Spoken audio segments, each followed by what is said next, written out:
And now, another tale well calculated to keep you in suspense. We take you to the 21st floor of a metropolitan office building and Out the Window by William N. Robeson. Commissioner Walczak got up from his desk. Behind him was an open window. In front of him, quite close to him, were two hard-eyed men. Granite, small, shifty, quick in his movements. Bruzy, huge, slow, somewhat stupid. Granite, the brains. Bruzy, the muscle. Commissioner Walczak faced them, defied them, his back to a window 21 floors above the street. No. What did you say, Commissioner? I said no. No more graft. No more civic corruption. No more pigs at the public trough. You sound like one of your campaign speeches. Only this time I mean it. How come, Commissioner? Let's just say I can't stand the face I have to shave every morning. You could cut its throat. I've thought of that, but I guess I haven't the guts. We have, Commissioner. We've got plenty of guts. We put you in this job, Walczak. We expect you to do your duty by us and the party. If you don't feel like it anymore, that's okay. You can get out the window. You can't frighten me. I wouldn't think of it. Walczak, I'm not a very emotional person. Neither is Bruzy. We're practical, very practical. There won't be a sign of us left here.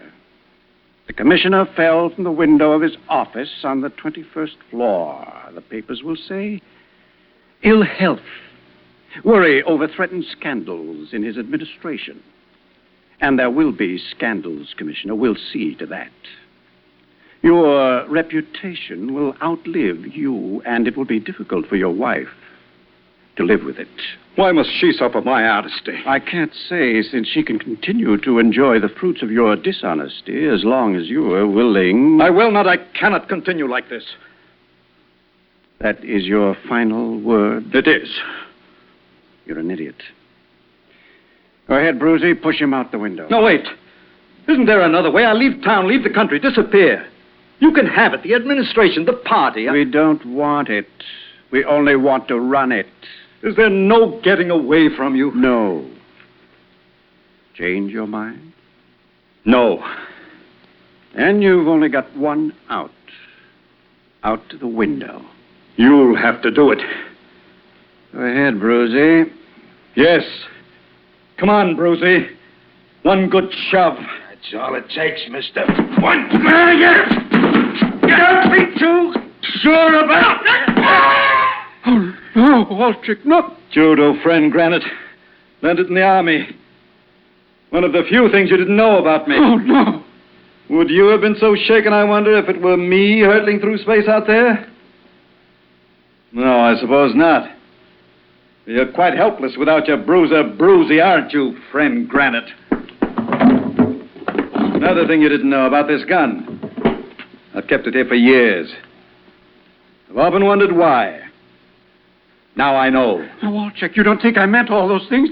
I said, don't I? I was just testing you. Well, you got your answer. Oh, we can go on, you and I, just as we always have. No, we can't, little man. You've gone as far as you're going. Your last act will be to furnish brief bafflement to the police.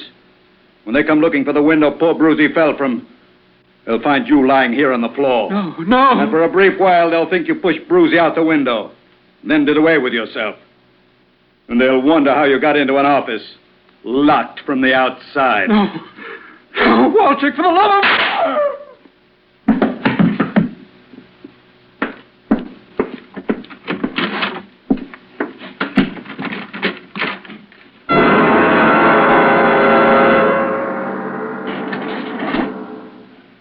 Going down, Commissioner? Yes, please.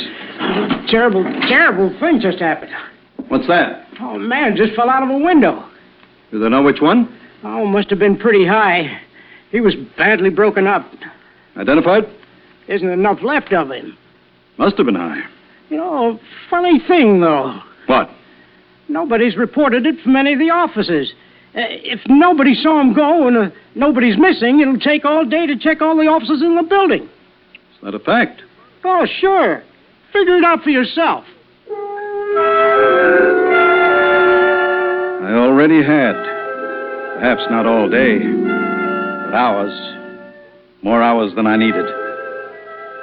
Certainly, they wouldn't head for my office first thing. The elevator operator would tell them that I'd left my office shortly after the unfortunate accident. I was totally ignorant of it. Out in front of the building, the crowd 6 deep around the thing on the sidewalk.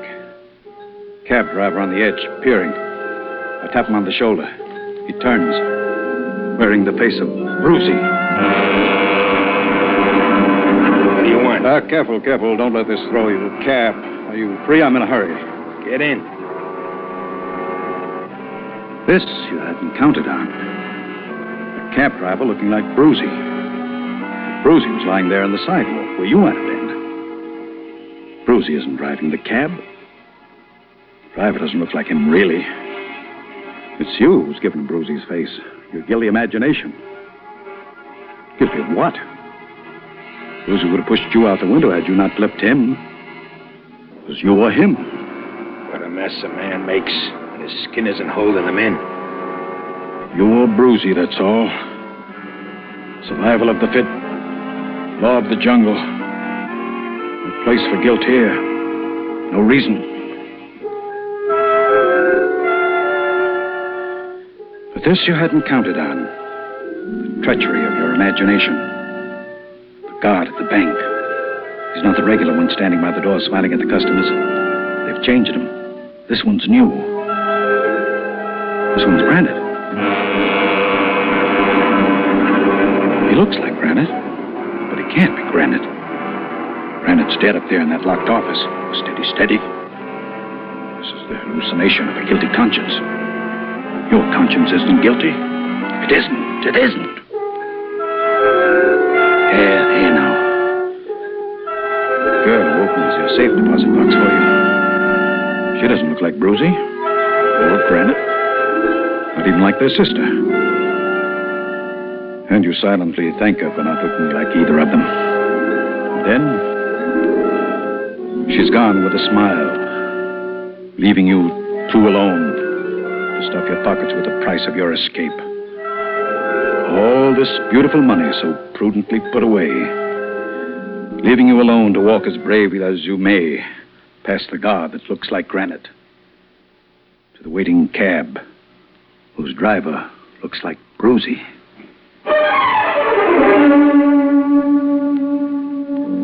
Walter Wolchek. Till a few moments ago, Commissioner Wolchek. Commissioner Wolchek, Embezzler Wolchek, now melds into Wolchek the Lover. Complete with golden key. Wally, is that you? Yes, kitten. Oh, you scared me. Didn't expect me, eh? Well, not exactly, lover man. Who did you expect then? No, honey boy. I mean in the middle of the afternoon. Who? No one, Big Daddy. There's no one but you in the whole world. Yeah. You got the key, lover. Only you. Yeah. Number one man, huh? Number one, Daddy-o. That's good. Good. Only how come you're so early in the day? I'm through. But you should have called, lover.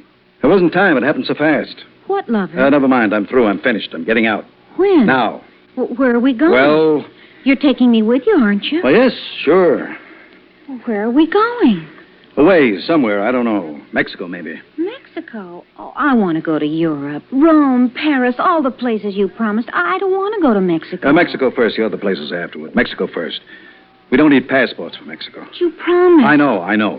Well, I'll get ready. I'll pack. Not too much. We won't need much. We can get what we want when we get there. Only, first, What first, lover? Let me put my hand on your shoulders. You said we were in a hurry. There's time for that. Let me rest a minute. Let me feel safe again, kitten. So soft and warm and safe. This encircling arm. Safe home where no one can harm you. No one can find you. Safe from the cop on the beat, the kids on the block. Safe from stern and disapproving daddy. Safe in Mummy's arms. Good grief, hon. We can't stay around here all day. We got to get going.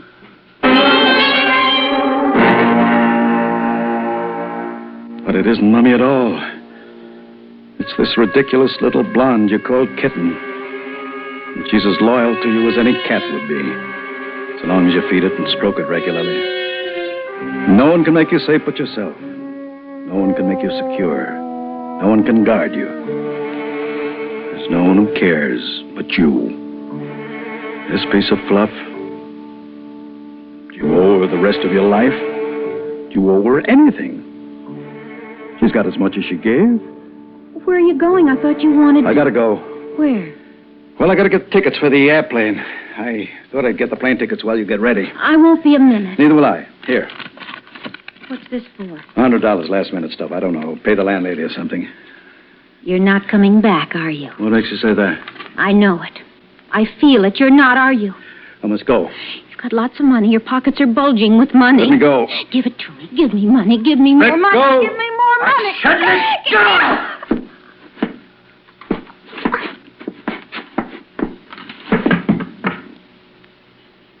Kitten.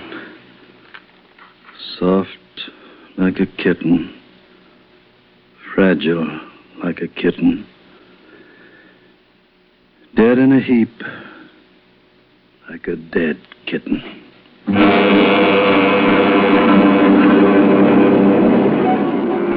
At a time like this, one must think straight. Pays one. There are things yet to be done. Important things. What then are they? They're on the list. Checklist. Checklist. Things to do today. Choke kitten. Walk, don't run to nearest dispenser of escape. Buy a ticket to anywhere, because you're nowhere, man. Announcing the arrival of a just-departed jet from here to there and back. Now offloading on ramp 7. Passengers incoming from offloading can claim baggage sooner than later. Yes, sir. What can I do for you, sir, in this jet-paced age of shrinking horizons? Name your destination and we'll put you there. You sound like Kitten. The subjects travel at supersonic speed. Don't change it. You look like Kitten. How many and where to? 2. To where? You know Kitten. I'm not Kitten. State your business and make it brief. Our clientele consists of men of decision, men of action. Others need not apply. Where to does you two wish to go? Mexico. Too easy. No further? No further, not now. Very well. With us, the customer is king, Your Majesty. Thank you. 2 tickets for Mr. King. And wife? Yes. Yes, of course. And wife. Wife. The last refuge of the scoundrel. She who, for better or worse, in sickness and health, till death do us part, did we take to wife. She who has grown old in the service of this benevolent tyrant, who has a better right to the spoils of life than she whose life is spoiled. The little woman, the better half, the ball and chain, the old lady. Chippy's named Kitten you can buy anywhere for a handful of what glitters is not. But a wife, you got a lot of investment in a wife. She's yours. All yours. Bought and paid.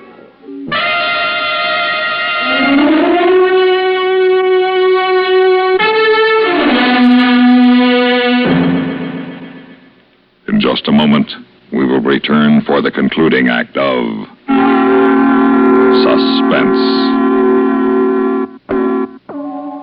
On page 663 of volume 10 of the Encyclopedia Britannica, it says, quote, "Few physical phenomena are roughly as well known to everybody as gravitation," end quote. Which is to say, and the encyclopedia goes on for the next 18 pages of fine print to say that everything that goes up must come down. Commissioner Walczek, former Commissioner Walczek, is a new man, a family man. Purged of sin and delivered of temptation, shoulders squared, chest out. See him as he strides down the avenue, homeward bound. Walter Walczek, husband. St. George is on his way to the dragon's lair. Good afternoon. Good afternoon. I need some roses, American Beauty roses. The long stemmed. The longest, an armful. All you've got. They're quite expensive. Money at a time like this is no object. How nice. Did anyone ever tell you you looked like my wife when she was your age? Not that I can recall. Well, you do. Of course, this girl doesn't really look like Nellie when she was young. It's just that she is young. And it's a good thing to remember Nellie when she was young and pretty. To remember her soft brown hair and her laughing dark eyes. To remember her as she was before life pounced on her, demanding to be lived. That you, Walter? Yes, Nellie, I'm home. Early, aren't you? Little. Here, for you. Roses, how nice. Why? Must there be a reason? Oh, I suppose not really, but there usually is. Birthday, anniversary, guilty conscience. Can't a man bring his wife roses just because he loves her? Love? After all these years of silent sufferance? I was never a very demonstrative person. That you weren't. But I shall change. You'll see. It's not too late. What do you say, how about a little kiss, sweetie? Perhaps you'd better not try to change so suddenly. I bought you something else. What? Tickets. Airplane tickets. We gotta go away. Where? Mexico. First. Later, further. I don't know. Why? I killed some people this afternoon. Who? Granite and that bruiser of his, Brucey, to name two. It's about time. I never did like them, either one of them. Me neither. I tossed Brucey out the window. I shot Granite with this gun. Had that thing in the top drawer of my desk for the last 10 years. Thought it might come in handy someday. Did. Didn't I give that to you on our 10th wedding anniversary? Yeah, come to think of it, you did. Before you got respectable, when you still had enemies, and I was afraid for you. You were, weren't you? I guess you did love me at that. I guess so. But that was a long time ago. I've been busy, Nellie, these past years. Yes. But I'll make it up to you now. We'll go wait tonight. I can't tonight. I got a dentist appointment tomorrow morning. There are dentists in Mexico. Not this dentist. You ought to give me some warning. It was unpremeditated murder. I didn't have any advance notice myself. That's bad. Impulsive. You might almost call it a crime of passion. No passion. I was pretty cold-blooded. But you just said it was unpremeditated. As to time and place. But I've been planning the removal of those two for a long, long time. And when I accomplished it, as you see, the rest of the plan followed. The safe deposit box emptied and our plane reservations waiting for us. And the roses. They were part of the plan. No, I guess you could call them an impulsive gesture. Bad, Walter. Very bad impulsive. Not thought out. Really. Believe me, if I were planning a murder, I would be more thorough. Suppose, for instance, I wanted to murder you. Why me? Why not you? Haven't you given me sufficient reason? For 20 years, I've played the empty role of your wife while you husbanded one floozy after another. Oh, now, Nellie... There's no room for argument. I don't want to discuss it. It's true. We both know it. True. And it's grounds for murder, isn't it, Walter? But murder would get me nothing just any day of any week, would it? So I would have to plan carefully and wait patiently if I wanted to murder you. I would need the money, all that lovely cash money you've hoarded in that safe deposit box for years. Yes, I should want all of that. And you do have it all on you, don't you, Walter? Look, Nellie, we're going to miss that plane. Oh, yes, and I'd need a plane ticket to make my getaway. 2 would be even better, since, who knows, there might be someone who'd want to go with me. And you've been good enough to bring 2 plane tickets. Please, Nellie, pull yourself together and then I'd need a murder weapon, and you've provided that with unaccustomed thoughtfulness, Walter. Your own gun. The gun with which you killed Granite. A gun covered with your fingerprints. Notice I wrap my hand in a handkerchief before I pick it up. So if I were to shoot you and leave the gun by your side, it would look like suicide. Nellie, this joke has gone far enough. Joke? I see nothing funny about it, Walter. But there remains one thing lacking in my premeditated murder of you, my dear husband, and that's motive. Immediate motive, that is. Say, proof of infidelity sufficiently humiliating to make me want to murder you now. Nellie! And this, too, you've provided. The roses to cover the guilt. But they didn't wipe away the lipstick from your collar, Walter. They weren't strong enough to overpower the cheap perfume of your little kitten, Walter. Nellie, for God's sake, put that gun down!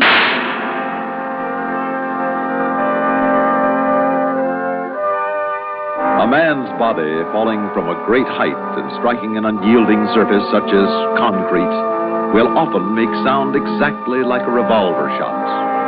Commissioner Walczek's body did. Suspense.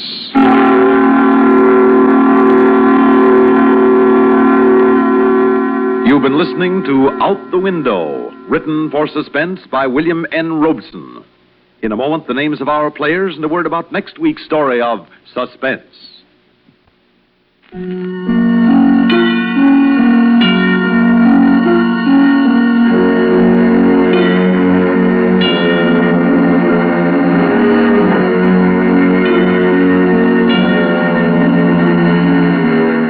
Heard in tonight's story were Santos Ortega as Walczek, Jane Hussack as Kitten, and Ginger Jones as Nellie.